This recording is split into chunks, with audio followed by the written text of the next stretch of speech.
Some other off-track news we at least have to acknowledge: Chris Gabehart and JGR lawsuit. Yeah, certainly, disappointing to read what I wrote. My off season was very was taken up by a lot of things, so I was not not aware of all the things that were kind of going on behind the scenes as far as that's concerned. I really can only speak from like a 2311 standpoint of like why the information is so protected, right? And I think you saw Chris Gabehart's contract, and you saw all the protections and stuff that the teams have to have. Is that no one person owns any information. If it's a setup or what have you, I collaborated in that. I put my time in to help develop that. The engineers put time in developing that. The aero department.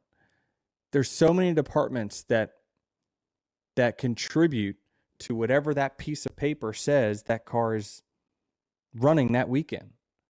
No one person owns that or has the right to take it anywhere. That's someone else's work.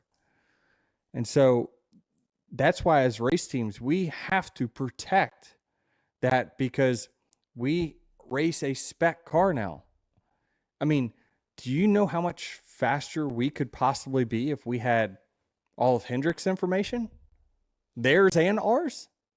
Like, it's you just can't let that happen, which is why the teams are so very protective over their information. It's what separates us, is what our employees come up with during those weeks. And I'm sure Joe Gibbs Racing has spent tens, if not hundreds of millions of dollars over the last decades coming up with what they think is the right answer every weekend.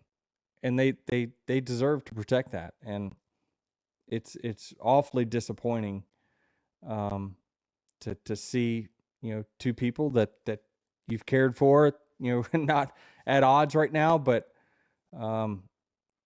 I can only listen. If Joe Gibbs Racing is willing to go to court, I think they're pretty serious. I'll say that, is that Joe ain't looking to fight anyone. So it's tough.